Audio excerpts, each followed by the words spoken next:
얘들아, 연설의 목적이 뭐냐고. 왜 발표라, 똑같이 청중을 두고 말하는데 얘는 연설이라고 그러고 아까 거는 발표라고 할까? 이름이 다른 이유는 목적이 달라요. 알겠니? 연설의 목적은 뭡니까? 바로 설득이 목적이죠. 차이를 알겠지? 아까는 뭘 하는 게 목적이라고? 정보를 전달하는 게 목적이야. 지금은 설득이 목적이야. 설득이 뭐지? 설득이 정확하게 뭡니까? 청중의, 가자.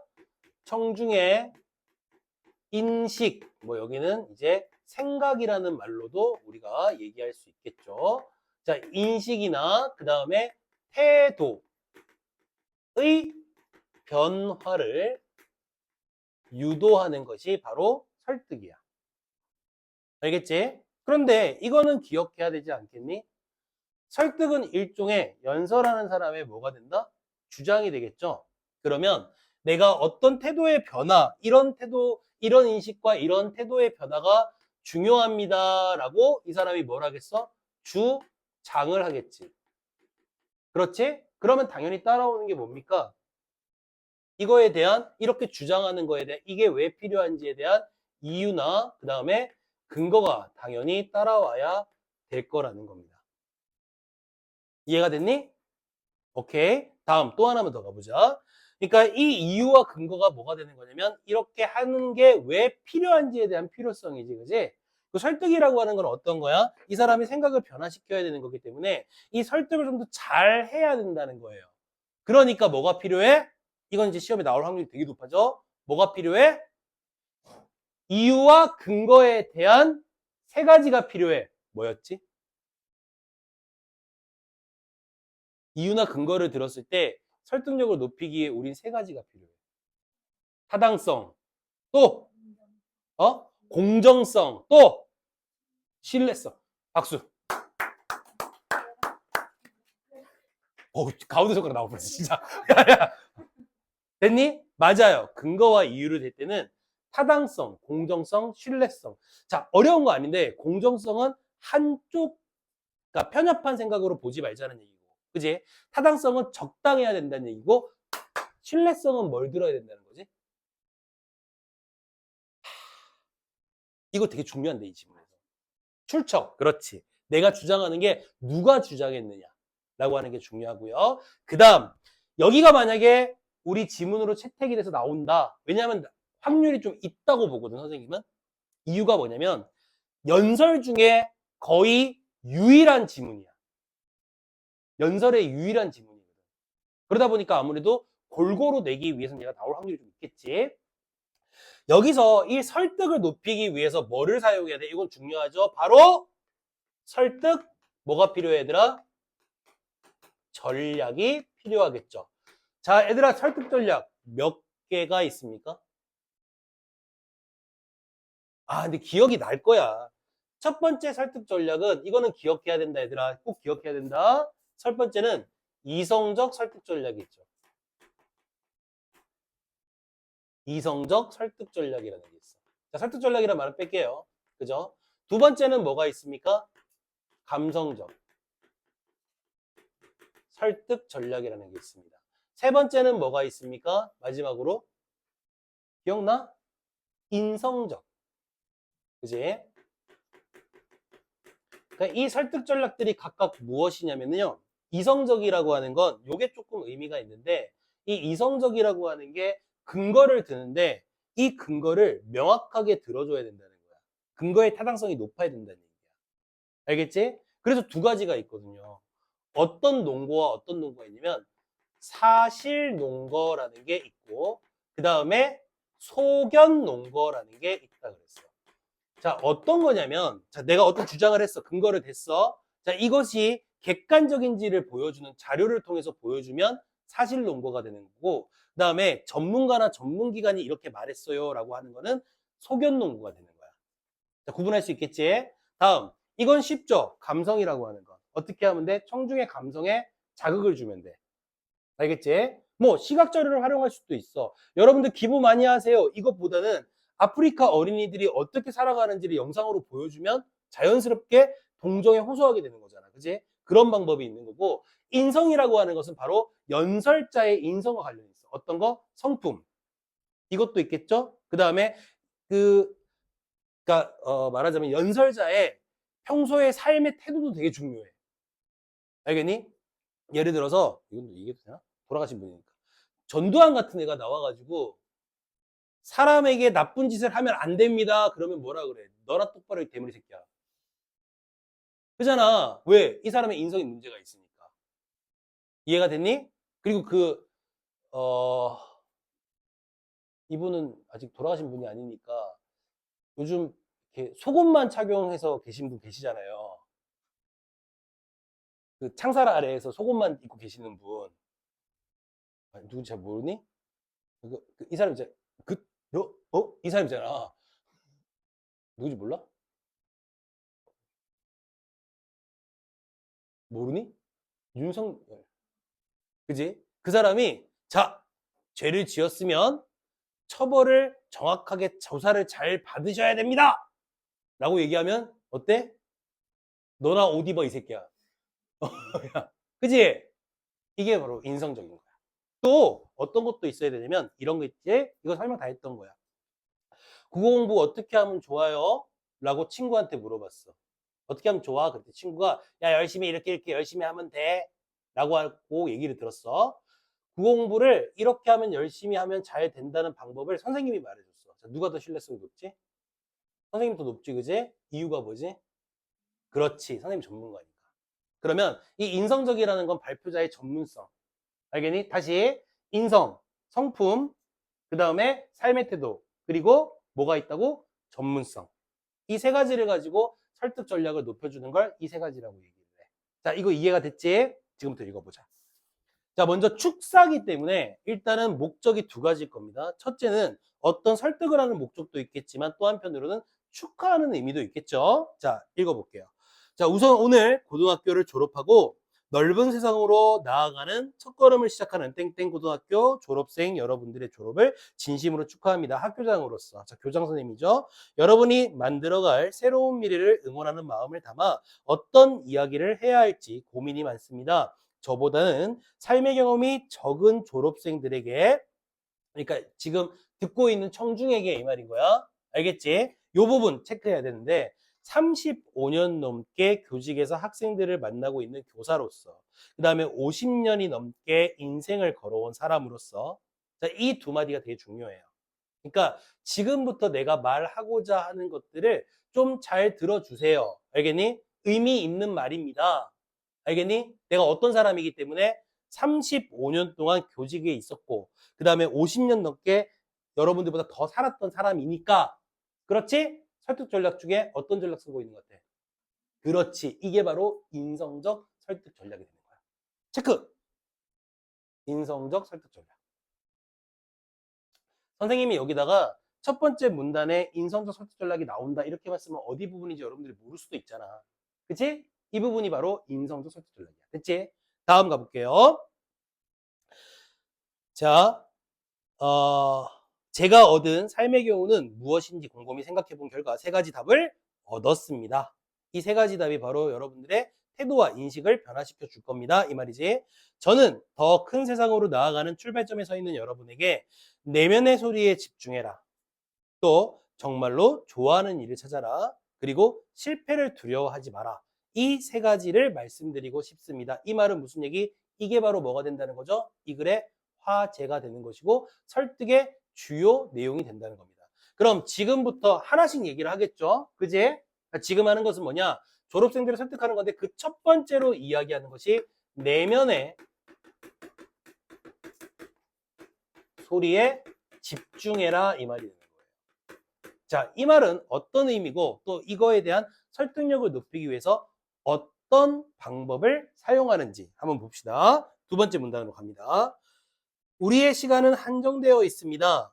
인간이라는 유한한 존재로 태어난 이상 우리는 제한된 시간을 살아갑니다. 쉽게 설명하자면 언젠간 죽습니다 이 말이야. 알겠니? 그리고 따라서 다른 사람의 의견을 따라가느라 자기의 내면의 소리를 뒤로 미루어 두기에는 우리의 인생은 너무나 짧습니다. 자, 이 사람이 먼저 얘기하는 건 우리가 자신의 내면의 소리에 집중해야 되는 이유. 알겠지? 그 근거로 든 게 첫 번째가 뭐가 되겠습니까? 근거 첫 번째, 우리의 인생은 어떻다? 너무 짧다 이 말이야. 그렇지. 우리의 인생은 짧은 인생이다 이 말이야. 그 다음 또 가볼까요? 자, 이렇게 짧은 인생을 우리나라 사람들은 행복하게 살아가고 있을까요? 최근 한 조사 결과에 따르면, 자, 두 번째 근거는 뭐냐면, 왜 내면의 소리에 집중해야 되느냐? 우리는 짧은 인생을 살아가기 때문인 것도 있지만, 지금 현재 미리 말할게, 우리나라 사람들은 행복 지수가 낮다라는 얘기를 합니다.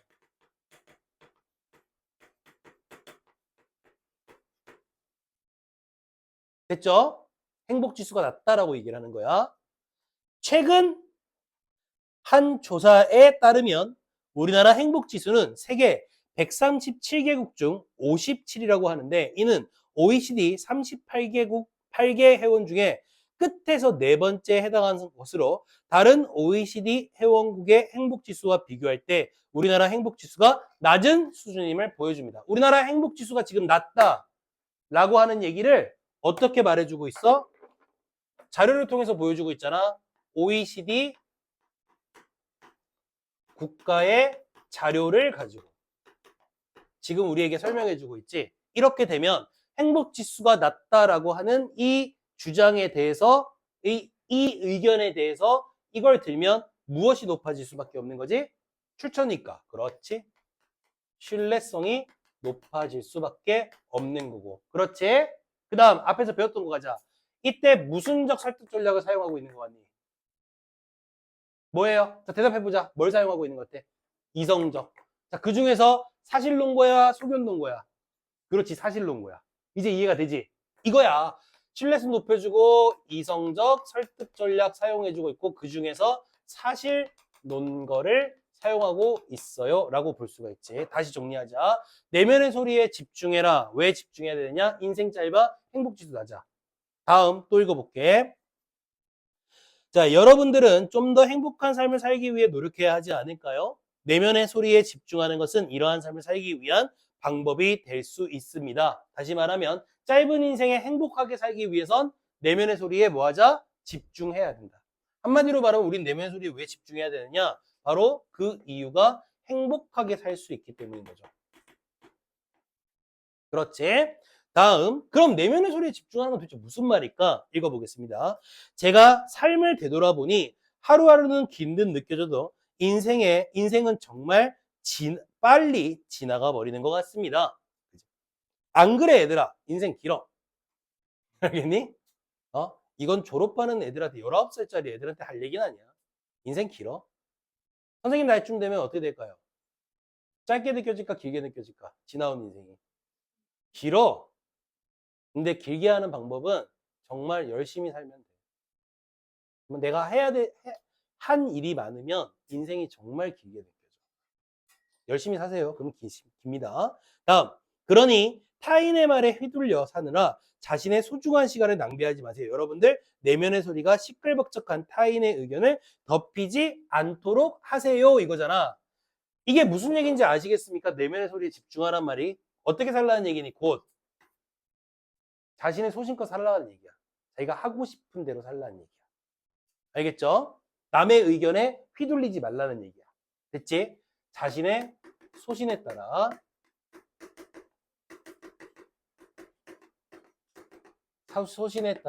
사는 그러한 삶을 살아가세요. 그 말이 되는 거고요. 자, 이제 두 번째 거 나오겠죠? 두 번째 거는 너무 쉬운데, 어떤 일을 하라고 얘기를 하냐면 좋아하는 일을 하세요라고 하는 얘기를 해줍니다. 이건 어렵지 않아요. 읽어봅시다. 그리고 이러한 내면의 소리에 따라, 자신의 소신에 따라 자신이 정말로 좋아하는 일을 찾으세요. 20대의 청춘을 시작하는 여러분에게 인생은 긴 여정으로 보일 수 있습니다. 하지만 인생은 생각보다 빨리 지나갑니다. 또 얘기하죠. 짧은 인생이라고. 그죠? 강물처럼 금방 흘러가 버리면 다시 돌아오지 않는 소중한 인생을 자신이 좋아하지도 않는 일을 하면서 살 수는 없지 않을까요? 자신이 좋아하는 일을 찾으려는 현재의 작은 관심과 노력이 미래의 삶의 질을 크게 높일 수 있다고 상상해 보십시오. 이 얼마나 값진 투자입니까? 자신이 좋아하는 일을 해야 여러분들의 하루하루가 생동감 있게 반짝반짝 빛날 수 있습니다. 좋아하는 일을 하면, 알겠니? 뭐가 좋냐? 내 인생에 삶의 무엇이 높아진다? 가치가 높아지고, 그 다음에 살아가는데 생동감이 생긴다, 생동감이 높아진다, 이 말을 해주고 있는 거야. 단, 여기에서 어떤 방법으로 얘기하고 있는 거야? 그러지 않을까요?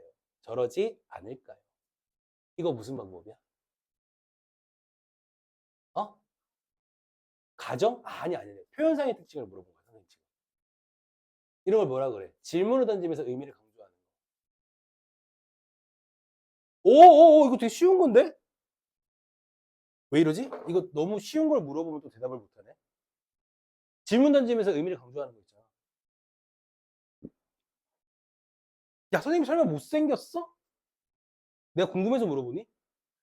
아니지. 나 못생기지 않았다고. 이제 그만 비웃어, 새끼야. 자, 내가 못생기지 않았다고 얘기하는 거야. 맞지? 이거 무슨 법이라 그래, 문학에서. 왜 이래, 얘네들.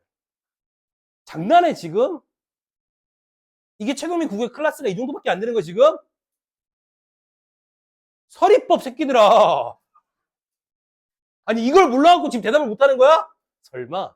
그러니까 내가 너무 쉬운 걸 질문하니까 이 새끼가 왜 이런 걸 물어보지? 라고 하면서 어이가 없어서 순간적으로 대답이 안 나온 거지. 땡큐. 자, 여기서는 삶의 가치나 생동감이 높아진다는 얘기를 주로 무슨 방법을 사용하느냐? 서리법을 사용하는 거야. 서리법 뭔지 나 여기다가 설명 써야 되는 거니 혹시? 질문을 하면서 의미를 강조. 지훈아 이거 몰랐던 거야? 아니지, 그지? 오케이. 질문을 던지면서 이렇게 하는 거. 알았지? 오케이. 그 다음. 최근에 신입생들이 좀 들어오기 시작한 것 같은데, 물론 뭐 이제 이사 갈 때까지는 조금 이제 신경 안 쓰는데, 그쪽에서 제일 많이 늘어왔어, 지금. 자네가 있었던 학원. 거기서 제일 많이 와. 그지? 자, 그 다음 가봅시다. 세 번째입니다. 제가 여러분 나이 때 가장 두려워하는 것은 실패였습니다. 저는 대학을 졸업한 이후 취업에 계속 실패하였습니다. 친구들은 취업 소식을 연이어 전해왔지만 정작 저는 여러 번의 교사 임용의 실패의 쓴맛을 봐야 했습니다. 당시에는 암흑처럼 어두운 이 터널이 언제 끝날지 알 수 없습니다. 집안 환경도 넉넉지 않았기에 저의 취업은 가족 모두의 바람이기도 했지만 현실은 녹록지 않았습니다. 그런데도 저는 왜 실패를 두려워하지 말라고 말하는 것일까요? 자, 세 번째입니다. 실패에 대해서 두려운 마음을 가지지 말라는 거죠. 실패를 두려워하지 마라 이 말입니다. 100% 공감하는 말이에요. 자, 그 다음 보겠습니다. 그것은 이러한 실패를 경험하면서 스스로 더 단단하게 만들 수 있기 때문인 거죠. 자, 실패를 왜 두려워하지 말아야 돼? 근거가 뭡니까? 실패를 계속 맛보면 이것을 극복해 나가면 내가 뭐 할 수 있죠? 성장하거나 또는 성숙할 수 있는 그러한 계기가 되기 때문이라고 얘기를 하는 거죠. 알겠지? 이것을 말하는 방법은 뭐냐면요. 바로 자신의 경험에 빗대어서 표현해 주는 거예요. 교장 선생님이 지금까지 얘기했잖아요. 그죠? 나 어렸을 때 나 실패를 두려워했습니다. 저는 어땠습니다. 이렇게 살았습니다. 라고 얘기하는 거지. 그치? 그래서 요렇게 얘기해 주는 근거는 자신의 경험을 제시하면서 이와 같이 이야기를 하는데요. 잘 들어봐. 결과적으로 교장 선생님은 자신의 목표를 실패를 맛봤지만 성공한 케이스야 아니야. 했죠, 그죠? 이미 교사가 되었고 교장까지 올라가게 되었잖아요. 자, 저도 이렇습니다. 그러니까 실패를 두려워하지 않은 마음을 가지는 게 중요합니다. 설득력이 높아져 안 높아져? 높아지지. 세 개 중에 뭐 쓰는 것 같아? 감성이라고 하는 건 그들의 마음을 움직여야 되는 거야.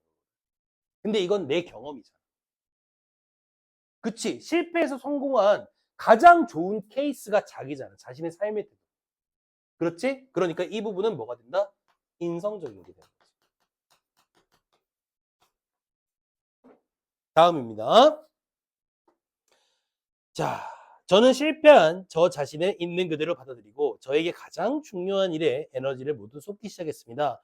그렇게 실패를 주축도 삼아 그 위에 제 삶을 다시 튼튼하게 지을 수 있습니다. 실패를 딛고 일어나는 과정에서 제가 생각보다 성실하고 의지가 강하다는 것을 알게 되었습니다. 삶은 때때로 우리의 뜻대로 되지 않습니다. 그리고 단 한 번도 실패하지 않고 삶을 사는 것은 불가능합니다. 이 사실을 겸허히 받아들이며 어떤 고난도 이겨낼 수 있습니다. 다시 말하면 실패를 두려워하지 말고 어떻게 하자? 받아들여라. 그러면 성장할 수 있다. 자, 마지막 내용 정리해 보도록 할게요. 새로운 시작을 앞둔 여러분이 실패를 두려워하지 않고 자기 내면의 소리에 따라 진정으로 원하는 일을 찾아 나서기를 바랍니다. 여러분 각자가 자신의 삶의 주인공이 되어 생동감 있고 충만한 삶을 살아가기 기원합니다. 다시 한번 축복을 축하합니다. 이런 내용이에요. 알겠지? 자, 이게 만약에 시험에 나온다면, 채택이 된다면 물어볼 건 뻔합니다. 설득하는 방법들이 정말 많잖아요. 그죠? 여기에 보니까 출처를 통해서 신뢰성을 높여주고 이성적인 방법을 사용하고. 그렇지. 그 다음에 여기에 보니까 자신의 경험을 통해서 인성적인 방법을 사용하고. 서리법도 사용하고. 그렇지. 채택될 확률이 굉장히 높은 지문일 수 있다는 거죠. 알겠지? 여기 나오는 것들을 꼭 기억하시면 문제도 충분히 맞출 수 있습니다. 다음으로 넘어갑시다. 자, 이제 2강으로 갈게요.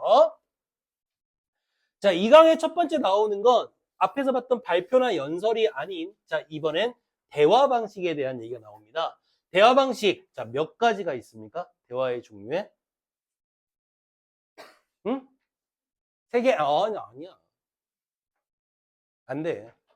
안 돼. 3개 아니야. 또 까먹었어. 아이, 참, 또 슬프네. 몇 개야? 5개? 아니야. 왜 이래, 얘들아. 대화의 유형에는 4개가 있잖아. 뭐 있어? 정리해보자. 토의, 토론, 협상. 하나가 뭐야? 뭐? 뭐래? 뭐가 있어? 면담. 면담 면접 있잖아. 그지? 자, 여기서는 뭐에 대한 내용을 말하고 있어? 이 강에서 처음에 문두를 잘 봐. 뭐예요? 뭐라고 돼 있니? 토의야. 이 말이 없는데 그냥 학생들의 대화에다 나오면 다 토의야. 알겠지? 토의면 어떤 종류의 글이냐? 토의는 공동의 문제를 다루는 글이야. 공동의 문제를, 자, 다양한 의견을 가지고 이것을 뭐 한다? 해결해가는 과정이야. 대화가. 알겠니? 그럼 처음에 공동의 문제 나오겠지. 우리가 같이 고민해야 될 문제가 나올 것이고, 그 다음에 여기에 대한 뭐가 나올 것이다? 해결책이 나올 것이다. 네, 선생님이 여러분들에게 팁을 하나 줄게. 요거는 내용을 물어볼 때 좀 많이 사용할 거야. 알겠니? 그리고 방법에 대한 걸 좀 물어보진 별로 않을 거야. 근데 어떤 식으로 얘기를 하고 있냐는 물어볼 수 있어. 어떤 거냐면 이 해결책이 하나의 해결책이 아닐 거라는 거지. 알겠니? 다양한, 왜냐면 참여한 사람이 많으니까 다양한 해결 방식이 제시가 될 건데 이때 이거 하면 어떨까? 했을 때 친구들이 그래 그거 너무 좋은데? 라고 하면 상관이 없지. 그럼 우린 내용은 너무 쉽게 읽어. 근데 때로는 어떤 게 나올 수 있냐면 이렇게 하면 어떨까? 그래 너무 좋은데 그런데 이건 이런 문제가 있지 않을까? 라고 상대방의 무엇이 나올 수도 있냐면 이거에 주목해야 돼. 상대방의 반박이 나올 수도 있어. 반박이 나올 수도 있어. 알아들었어? 알아들었어? 오케이. 자, 시작해보자. 그리고 대화 방식이기 때문에 머릿속에 한 가지 떠올릴 건 있는데 양의 경률 기억나? 양의 경률, 질의 경률, 그 다음에 관련성의 경률, 그 다음에 모호성의 경률. 요거 혹시 기억나니? 대화의 원리에서? 요것보다는 그 다음 걸 고민해야 돼. 대화의 원리 중에 공손성의 원리 기억나니? 요령의 경률, 그 다음에 관용의 경률, 동의의 경률, 이런 것들. 이거 물어보는 이유는 이 4명한테 물어보는 게 아니라 맨 뒤에 앉아있는 2명한테 물어보는 거야. 혹시 1학년 때 배웠던 거 기억나니? 기억 안 나? 기억나니? 그러면 선생님이 여기 나오는 내용에 대해서만 설명을 해줄게. 알겠지? 자, 시작하자. 먼저 학생일은 당연히 공동의 문제에 대해서 얘기할 거야. 얘네들이 나누는 대화는 한 개가 아닐 거야. 여러 개가 나옵니다. 첫 번째 나오는 공동의 문제. 올해 학교 축제의 주제인 전래동화에 맞춰 우리 미술 동아리는 헨젤과 그레텔을 주제. 전래동화인데 헨젤과 그레텔 얘네 미국 애들이야? 야, 잠깐만, 전래동화라며. 근데 헨젤과 그레텔은 전래동화가 아니잖아. 아니야? 맞잖아. 맞아, 전래동화. 여러분들이 알고 있는 전래동화는 한국 전래동화고 옛날부터 전해져 오는 얘기들은 다 전래동화야. 알겠니? 그래서 헨젤과 그레텔도 전래동화야. 이게 헨젤과 그레텔 진짜 정말 잔인하지. 야, 아무리 배가 고파도. 아니, 아무리 배가 고파도. 어떻게 남의 집을 뜯어먹니? 니네 뜯어먹을 거니? 배가 존나 고파. 아, 이제 또 표정을 보니까 헨젤과 그레텔이 뭔지 몰라. 잔혹한 남매의 얘기야. 알겠니? 얘네가 숲속에 쫓겨났나? 혹시? 초반 부분 모르겠네. 쫓겨났지, 그지? 쫓겨나가지고 빵 하나 들고 가다가 오빠가 이렇게 막 떨어뜨리면서 가는 거 기억나니? 동생이 다 처먹은 거야, 이렇게 지나가다가. 그거 우리가 온 길을 모르는 거야. 근데 집에 딱 가서 배가 너무 고프고 딱 갔더니 어떤 집인데 집이 다 과자로 돼 있어. 막 뜯어먹어, 애들이. 막, 와. 근데 그 집이 누구의 집? 마녀의 집. 그래서 마녀가 뜯어먹으면 애들이 어떻게 돼? 살찌지, 그지? 졸라 비만되잖아, 니들처럼, 그지? 어? 니들 표정이 어땠냐면, 아이고, 네가 할 말은 아닌 것 같아. 과자 졸라 처먹어. 살찐 다음에 어떻게 해, 마녀가? 후루룩 착착 하려고. 애들을. 잔인한 동화야. 근데 결국에 마녀 어떻게 됩니까? 어떻게 죽어요? 응? 아궁이 속에 들어가갖고 애가 이렇게 불타 죽잖아, 그지? 졸라 잔인하지. 이게 동화래. 원작은 아니야, 얘들아. 원작은 마녀가 솥에 들어가 설렁탕.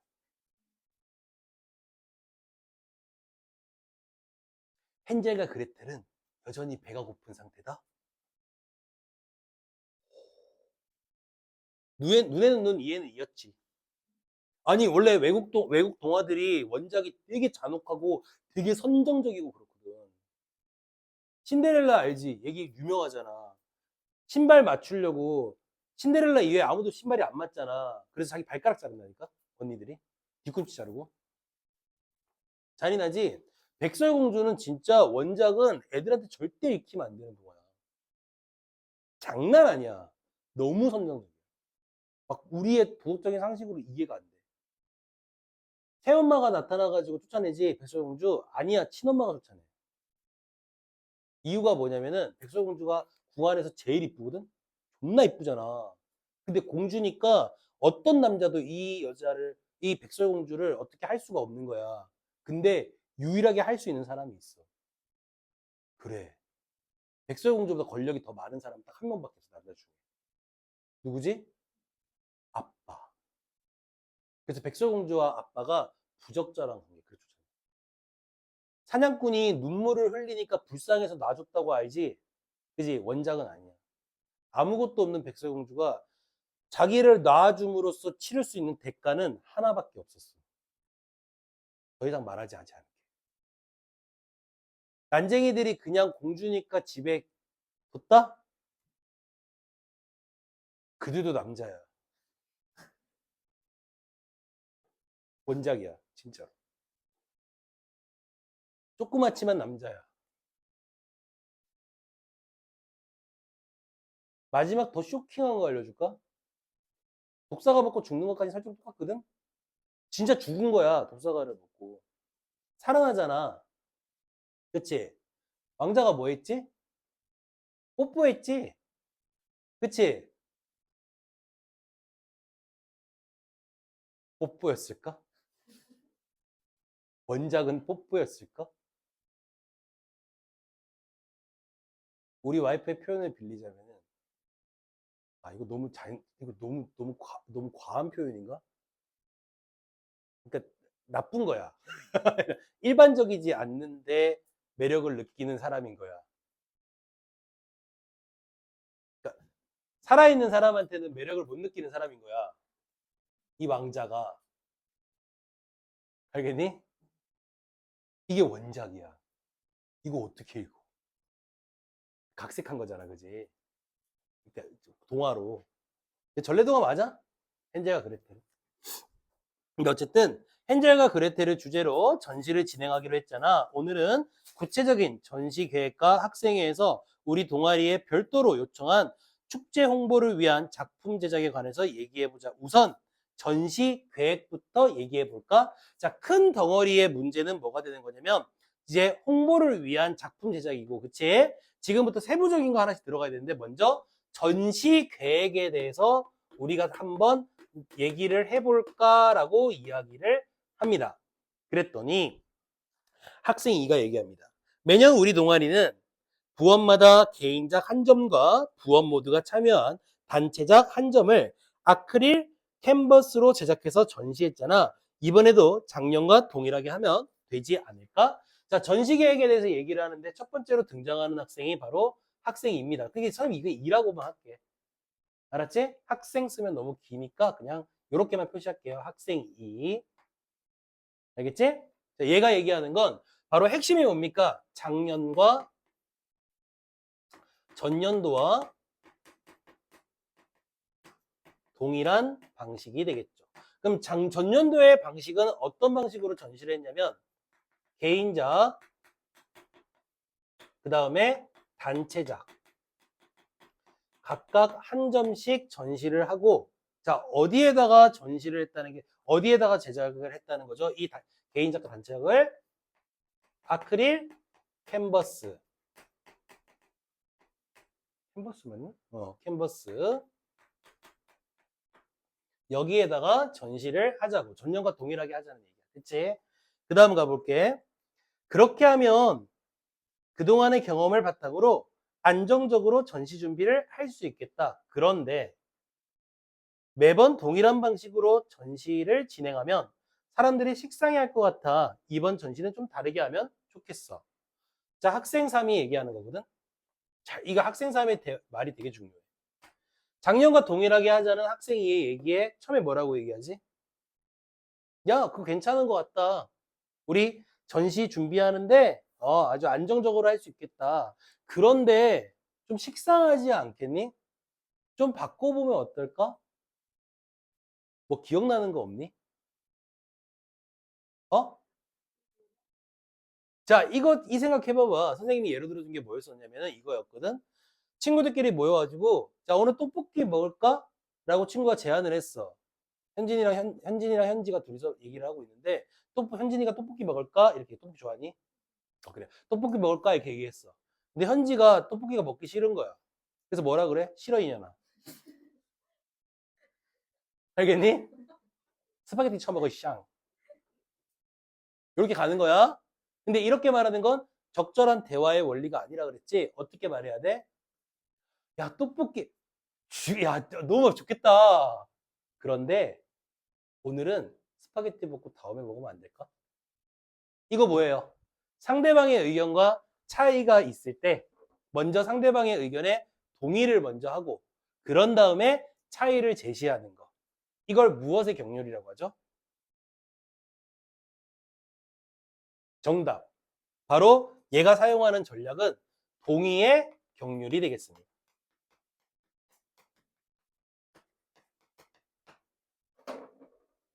이거 친구들끼리 싸움하는데 이거 사용하면 절대 갈등이 없어. 야, 죽인다. 야, 떡볶이, 너무 땡기는데? 근데 오늘 스파게티가 좀 더 땡기네. 뭐 이렇게 하면 돼. 그럼 기분 나쁘겠어, 안 나쁘겠어, 현진아? 안 나쁘지, 그지? 그럼 너 스파게티 이제 기분 좋게 먹어. 나중에 연애할 때도 이거 써먹어. 남자친구가 설렁탕 먹을까 그런데, 그거 말고 이렇게 하지 말라니까?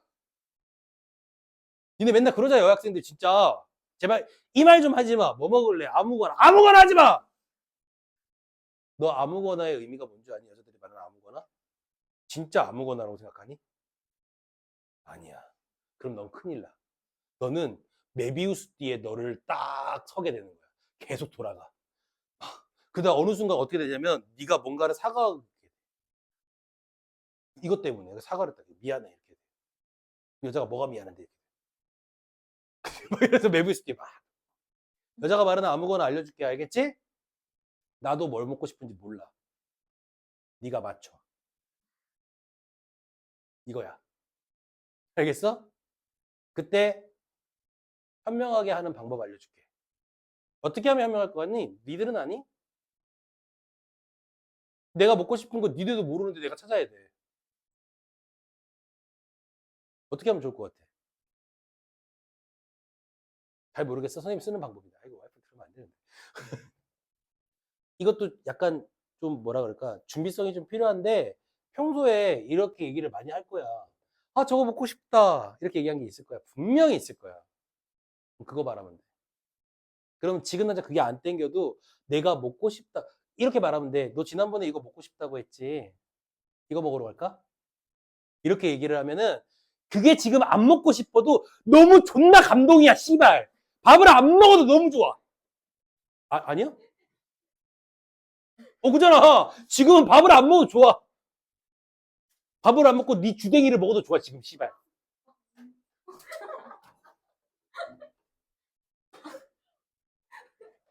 야, 너 선생님이 지금 말하는 이 엄청난 방법들 있잖아. 잘 기억해놔야 돼. 나중에 연애 때 존나 유용해.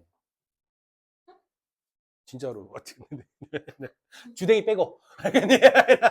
주댕이 빼고, 선생님 방법 어때? 자, 어때? 어때? 내가 이렇게 말하는 거 어때? 어때? 현진 어때? 아, 야, 지금 너는 먹는 게 중요한 게 아니. 남자친구가 너를 위해 생각을 하고 있다는 거야, 평소에. 관심을 가지고. 너 연애하지 마. 진이 어때? 감동적이라니까? 민주 어때? 감동적이잖아, 그지? 그치? 넌 다 좋아하니까. 넌 진짜 아무거나잖아. 그치? 얘는 어디 갈래? 물어볼 필요 없어. 그냥 뷔페만 데리고 가면 돼. 양 많게 맛 상관없어. 그냥, 와! 기억해. 알았지? 존나 멋있어. 동해 경렬 사용하잖아? 그럼 진짜 친구들이랑 싸움 안 해. 절대로. 이 친구가 그렇게 사용하는 거야. 야, 좀 식상하잖아. 이렇게.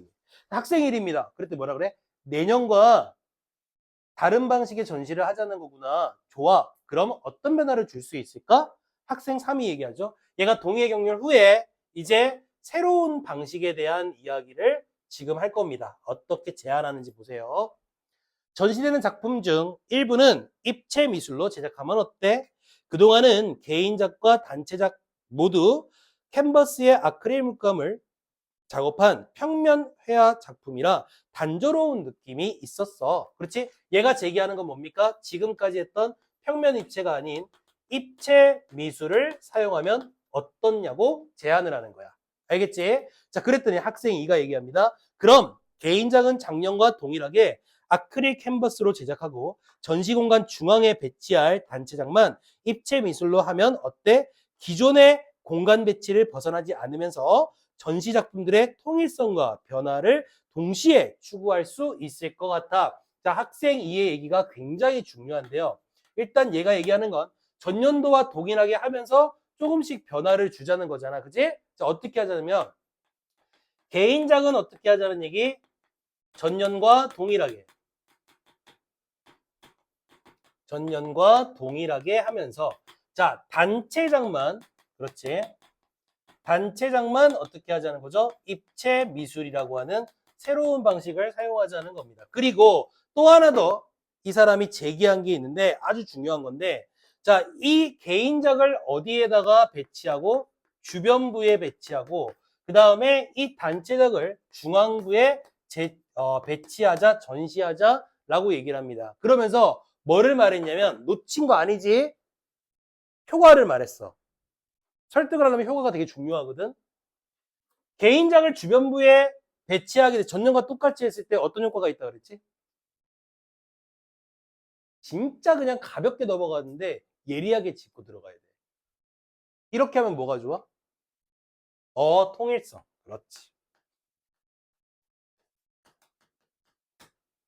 그리고 중앙의 입체 미술을 사용하면 전년도와 달라지지? 어떤 느낌을 준다 그랬어? 변화의 효과까지도 줄 수 있는 거야. 통일성과 변화라는 두 가지 좋은 점을 효과를 나타낼 수 있다는 거지. 아이, 너무 쉽다. 다음. 자, 입체 미술이면 학생 일입니다. 입체 미술이면 잠깐만. 그렇죠. 자, 좋은 생각이다. 그렇게 하면 개인작들로 통일성을 주면서 중앙에 배치되는 단체작으로 변화를 주어 단체작의 이목이 집중되는 효과가 얻을 수 있어. 그러면 단체작을 제작할 입체 미술은 어떤 것이 좋을까? 칼이나 끌을 사용하는 조각 작품은 제작할 때 사고가 발생할 위험이 높으니 소조 작품으로 하자. 우리 동아리 전시 주제가 헨젤과 그레텔이니 찰흙이나 지점토를 이용해서 동화 속 과자집을 만들면 어때? 라고 얘기합니다. 됐지? 이거는 이제 학생이의 제안이지. 일단 학생이가 제안한 건 소조 작품을 소조 재료를 가지고 하자는 거지. 그리고 또 하나 하자는 게 뭡니까? 집을 만들자는 과자집을. 그지? 됐어요? 그랬더니 학생 일입니다. 맞아. 학생들의 안전도 중요하니 칼이나 끌을 사용하는 조각은 안 하는 게 좋을 것 같다. 그런데 얘네들은 정말 싸움할 일이 없어.